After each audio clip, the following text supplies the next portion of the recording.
Everyone, स्वागत है आप सभी का आपके अपने यूट्यूब चैनल पर। और चलिए स्टार्ट करते हैं वोकैबुलरी विद ट्रिक्स सीरीज। हमेशा की तरह आपके लिए बहुत ज़्यादा यूजफुल है और बहुत ज़्यादा इम्पॉर्टेंट है सभी एग्जाम्स, एसएससी बैंक सभी एग्जाम्स। एसएससी जीएसटी का नोटिफिकेशन आ गया है, इंग्लिश आता ही है उसमें और वोकैबुलरी आती ही है। ये सभी वर्ड्स मैं वही ले रही हूँ जो बैंक एसएससी में कहीं ना कहीं पूछे गए हैं, बहुत ज़्यादा है, इम्पॉर्टेंट है। और दूसरी बात ये कि अपनी तरह से भी ट्रिक्स बनाना आप सीख ही रहे होंगे, ठीक है। तो दोनों अप्रोचेस आप चालू रखेंगे ताकि आपकी वोकैबुलरी बढ़ती जाएगी। अगर आपको ये ट्रिक यूजफुल लग रही है तो प्लीज़ मुझे कमेंट करके बताइएगा कि आपके लिए यूजफुल है, आपको वर्ड्स याद हो रहे हैं, ठीक है, इस तरह की चीज़ें। चलिए, तो वही वोकैबुलरी विद ट्रिक्स की सीरीज है हमारी आज की। वोकैबुलरी हम देख रहे हैं बैंक और एसएससी और जितनी भी आप कॉम्पिटिटिव एग्जाम्स की तैयारी कर रहे हैं उसके लिए। तो चलिए बिना देरी करे स्टार्ट करते हैं। फर्स्ट वर्ड जो हमारे पास आ रहा है वो देखते हैं हम। फर्स्ट वर्ड जो है हमारा वो है प्रैग्मेटिक।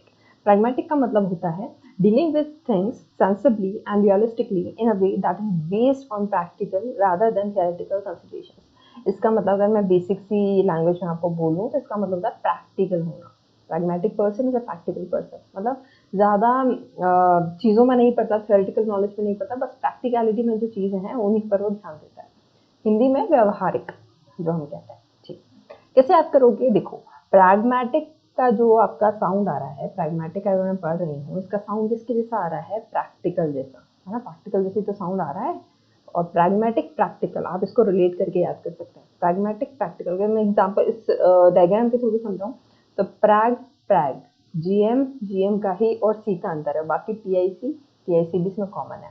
तो बेसिकली आपको कुछ कुछ इससे रिलेट करके इस तरह से ध्यान रखना कि प्रैग्मेटिक मैंने बोला था, मतलब मैंने किससे रिलेट किया था? प्रैक्टिकल से। प्रैक्टिकल प्रैग्मेटिक, ठीक है। चलिए आगे बढ़ते हैं। नेक्स्ट वर्ड जो आपके सामने आ रहा है वो है मंडेन। मंडेन का मतलब होता है लैकिंग इंटरेस्ट और एक्साइटमेंट, डल, बोरिंग जो होता है, मतलब ज़्यादा मज़ा नहीं आना, बोर होना, नीरस होना, कोई भी चीज़, इस तरह की चीज़ होती है मंडेन, ठीक है। हिंदी मीनिंग होता है नीरस, मज़ा ना आना, बोरिंग होना, ठीक है। क्या है, कैसे याद करोगे? मंडेन। मंडेन का जो साउंड आ रहा है वो किसके जैसा आ रहा है? मंडे जैसा, ठीक है। अब ये बात ध्यान रखो, लॉकडाउन होने से पहले जब हम मंडे टू सैटरडे काम करते थे, ठीक है, और जब हमें संडे मिलता था तो संडे की इवनिंग जब हो जाती थी या फिर 6-7 बज जाते थे, ऐसा लगता है संडे खत्म हो गया, इतनी जल्दी खत्म हो गया, है ना।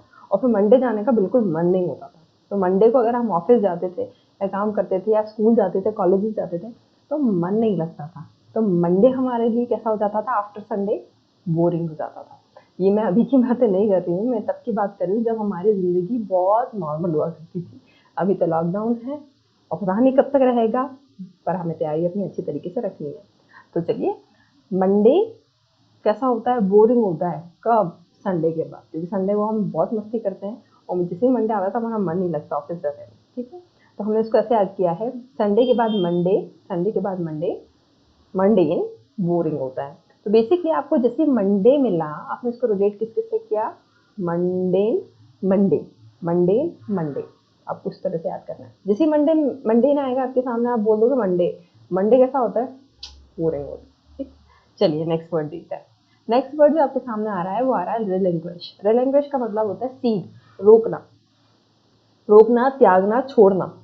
कफर, deliver, give up, hand over, lay down, surrender, ये सब इसके मीनिंग्स होते हैं। मतलब रिलिंक्विश मतलब रिलिंक्विट मतलब छोड़ देना, कोई चीज़ को त्याग देना, ठीक है। हिंदी मीनिंग होता है त्यागना या छोड़ना, ठीक है। कैसे याद करोगे? रिलिंक्विश आप जैसे पढ़ रहे हो, रिलिंक्विश, रिलिंक्विश मैं जैसे पढ़ रही हूँ, रिलिंक्विश मतलब release your wish, relinquish release your wish. अपनी इच्छा को क्या कर दिया मैंने? छोड़ दिया। अपनी सारी इच्छाएं, अपनी सारी विशेष को मैंने क्या कर दिया? त्याग दिया, छोड़ दिया, ठीक है। तो relinquish, release your wish, release your wish, relinquish. Rhyming almost same आ रहा है ना। देखो, हमें बस याद करने से मतलब है, हमें ये वर्ड्स कैसे भी याद हो जाए, हमें उस चीज़ पे ध्यान देना है। क्यों? क्योंकि मेरे एग्जाम के पॉइंट ऑफ व्यू से ये सभी चीज़ें बहुत इंपॉर्टेंट है। और क्या होता है, मोस्ट ऑफ द स्टूडेंट्स जो मेरे पास प्रॉब्लम्स लेके आते हैं वो ये कहते हैं, मैम आज याद कर लिया, आज रहेगा याद, पर हम 2-3 दिन बाद अगर इसको रिवाइज करते हैं तो हम सब भूल जाते हैं, बिल्कुल ब्लैंक होते हैं।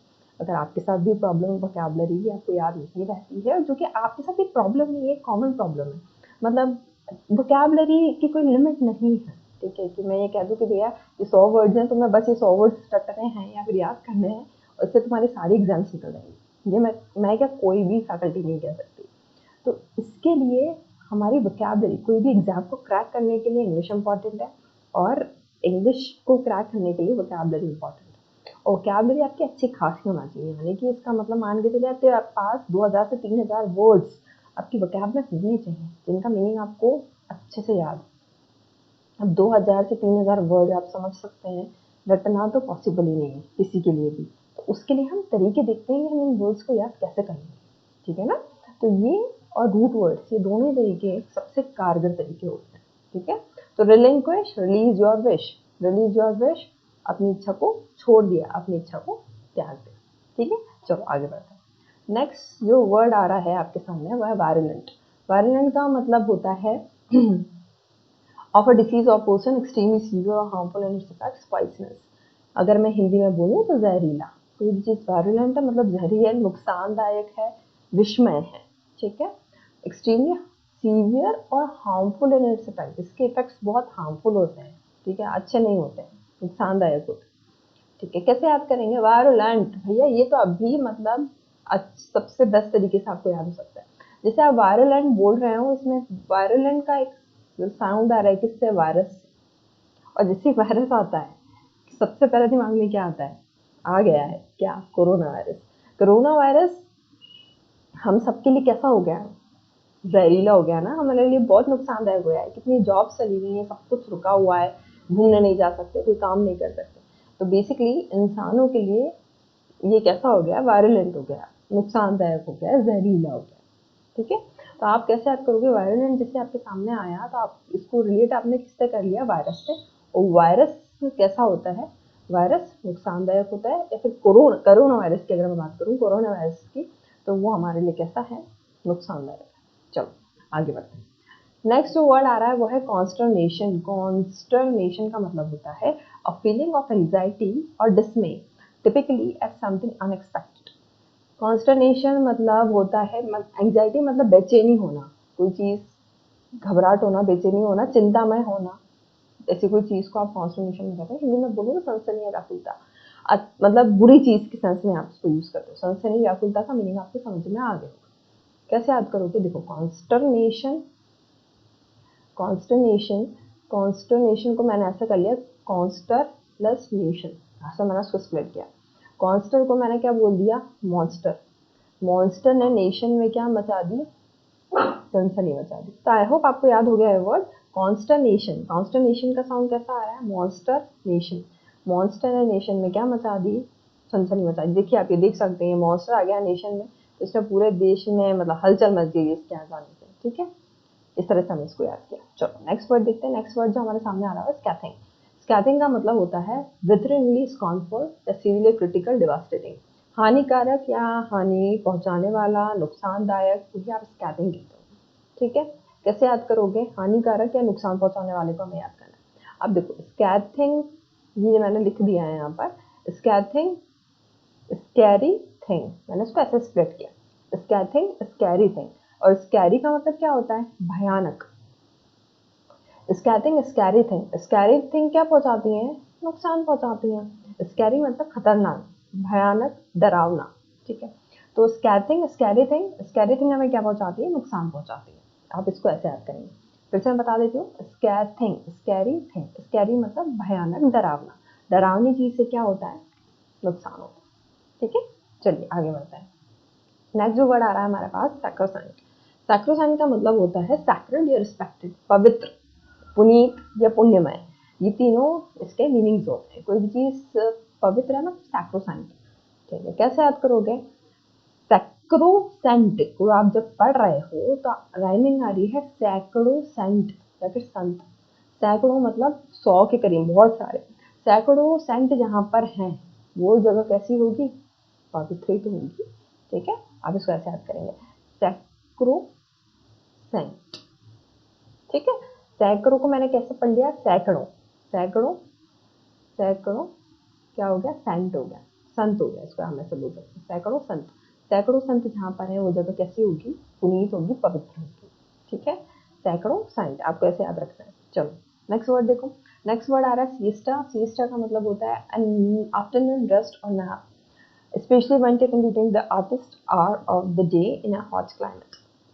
दोपहर में सोते हैं ना, आजकल तो घर में ही है सभी लोग, सब अपने अपने घर में खाना वाना खाया, फिर बस 1-2 घंटे की नींद लेनी रहती है। तो वो जो गर्मियों का टाइम होता है, हम दिन में जो नींद लेते हैं, नैप लेते हैं, उसको हम कहते हैं सिएस्टा। ठीक है, ये स्पेशली उन जगह के लिए वर्ड यूज होता है जो जहाँ पर हॉट क्लाइमेट होता है, वहाँ पर ये वर्ड मोस्टली यूज होता है। But siesta is basically afternoon rest on, मतलब खाने के बाद जो सोया जाता है, दिन में जो सोया जाता है, उसको हम सिएस्टा कहते हैं। सभी सो रहे हैं अभी तो। ठीक है, तो देखो कैसे याद करेंगे इसको हम। फोर्ड फिएस्टा, फोर्ड फिएस्टा तो आप जानते हैं, इसका नेम ऑफ कार का एक ब्रांड है। उसमें हम क्या करेंगे, सिएस्टा करेंगे। एक बार बस फोर्ड फिएस्टा खरीद लें, उसके बाद उसमें सिएस्टा करेंगे, मतलब दिन में जाके उसमें आराम करेंगे। ये मेरा एक सपना है, इस तरह का सेंसेस है। फोर्ड फिएस्टा में क्या करेंगे, सिएस्टा करेंगे। सिएस्टा करेंगे मतलब आराम करेंगे, नैप लेंगे। ठीक है, चलो आगे बढ़ते हैं। नेक्स्ट वर्ड है मिसकॉन्स्ट्रू। मिसकॉन्स्ट्रू का मतलब होता है इंटरप्रेट रॉन्गली, गलत समझना, गलत फहमी होना। ठीक है, ये होता है इसका मतलब मिसकॉन्स्ट्रू या फिर इंटरप्रेट रॉन्गली या फिर गलत समझना। ठीक है, कैसे याद करोगे, इसके अंदर ट्रिक जो बनाई है वो बनाई है मिसकॉन्स्ट्रू मतलब मिसकॉन्स्ट्रू, मिसिंग द या फिर मिसिंग द ट्रू। ठीक है, ये मिस मैं यहाँ यूज नहीं करने वाली, मैं मुझे ऐसा बोलना है। मिसकॉन्स्ट्रू को मैं ऐसा पढ़ रही हूँ, मिसिंग द ट्रू मतलब मिसिंग मतलब छोड़ना या भूलना। भूली हूँ मैं किसको, ट्रू पार्ट को भूली हूँ, मतलब मैंने उसको कैसा समझा है, गलत समझा। ठीक है, मिसकॉन्स्ट्रू, मिसकॉन्स्ट्रू को आप कैसे कर रहे हैं, सॉरी मिसकॉन्स्ट्रू को आप कैसे पढ़ रहे हैं, मिसिंग द ट्रू। ट्रू मतलब सही, सही चीज को अगर आपने मिस कर दिया, छोड़ दिया, यानी कि आपने समझा क्या, गलत। वो गलत समझने क्या होता है इसका, मीनिंग होता है। ठीक है, जैसे ये जो आपके इमेज दिए, इसमें ये है, अगर आपको क्लियरली दिख रहा होगा, तो दैट पर्सन, इसने इन बच्चों से कहा है you must watch football show. ठीक है, तुम्हें फुटबॉल देखना चाहिए। ठीक है, अब बच्चों ने क्या करा, वो आप देख सकते सामने, वो दोनों फुटबॉल को बस देख रहे हैं। अब इसमें ये पर्सन कह रहा है यार मिसकॉन्स्ट्रू हो गया, मैंने तो तुम्हें फुटबॉल मैच देखने को कहा था, मतलब तुमने मेरी बात को गलत समझा। आप देख सकते हैं बच्चे क्या कर रहे हैं, simply they are watching the, वो सिर्फ देख रहे हैं उस फुटबॉल को, बट उसका इंटरप्रिटेशन किस चीज का था, भाई फुटबॉल मैच देखा था। ठीक है, चलो लास्ट वर्ड है आपके सामने, नॉन चालेंट। नॉन चालेंट का मतलब होता है वो पर्सन और मैनर, फीलिंग और अपीयरिंग कैजुअली काम एंड रिलैक्स, आराम आराम फरमा रहे हैं जो पर्सन, वो नॉन चालेंट है। बेपरवाह उदासीन, जिसको कोई फर्क नहीं पड़ रहा है क्या चल रहा है, बस रस चल रहा है, वो होता है नॉन चालेंट। कैसे याद करोगे, नॉन चैलेंज को आपने कैसा पढ़ा है, नॉन चैलेंज, जो कोई चैलेंज नहीं देता, मतलब कोई एक्साइटिंग नहीं करता, बस क्या करता है, आराम से रेस्ट करता है, कोई मतलब नहीं है जिसको किसी चीज से। नॉन चैलेंज, नॉन चैलेंज, कोई चैलेंज नहीं देता मतलब कोई काम नहीं करता, कोई काम नहीं करता मतलब क्या करता है, बस आराम करता है, बेपरवाह रहता है, उदासीन रहता है। ठीक, इसमें देखो ये आराम से बैठे हुआ है, don't care if you don't, मतलब मुझे फर्क नहीं पड़ता, मुझे बस किस चीज से फर्क पड़ता है, मुझे रेस्ट करना है। ठीक है, चलिए आपके 10 वर्ड हो गए, फटाफट इनको रिवाइज कर लेते हैं। प्रैग्मेटिक, प्रैग्मेटिक का मतलब हमने देखा था किससे, प्रैक्टिकल से। प्रैक्टिकल का मतलब जो व्यवहारिक चीजों पे ध्यान देता है, वो होता है आपका pragmatic person. Next mundane, mundane Monday, Monday कैसा होता है, बोरिंग होता है, डल होता है। रिलिंक्विश, रिलीज द विश, इच्छा को छोड़ दिया, त्याग दिया। नेक्स्ट वायरुलेंट, वायरस, कौन सा virus, corona virus. Corona virus कैसा है, हम सबके लिए हानिकारक है, जहरीला है, पॉइजनस है। कॉन्स्टरनेशन, कॉन्स्टरनेशन को मैंने किसे याद किया था, मॉन्स्टर नेशन, मॉन्स्टर नेशन ने हलचल मचा रखी है। ठीक है, स्कैथिंग, स्कैथिंग को हम कैसे पढ़ रहे हैं, स्कैरी थिंग, स्कैरी थिंग से क्या होता है, नुकसान होता है। ठीक है, नेक्स्ट सैक्रोसेंट, सैक्रोसेंट जिस जगह पर होंगे वो जगह कैसी होगी, पवित्र होगी, पुनीत होगी। नेक्स्ट सिएस्टा, फॉर सिएस्टा में क्या करेंगे, सिएस्टा मतलब आफ्टरनून नैप या स्लीपिंग।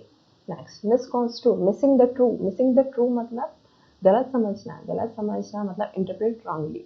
नेक्स्ट नॉन चैलेंट मतलब नॉन चैलेंजिंग, कोई चैलेंज नहीं लेता, कोई काम नहीं करता, मतलब क्या करता है, बस दिन भर आराम करता है। चलिए 10 वर्ड से आई होप आपको याद हो गए होंगे, बहुत आसान है, देखो इनसे वर्ड याद रखोगे हमेशा याद रहेगा, बस एक बार रिवाइज कर लेना।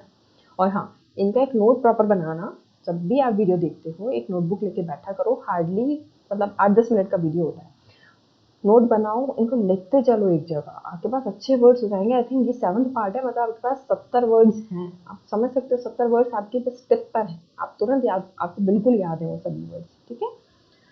दूसरी बात, अच्छे से पढ़ाई कीजिए, नोटिफिकेशन आ रहे हैं, आरआरबीपीओ का भी नोटिफिकेशन आ गया है, एसएससी जीएसटी का आ चुका है, एसएससी सीपीओ का आ चुका है, नोटिफिकेशन आ रहे हैं, एग्जाम्स भी होंगे।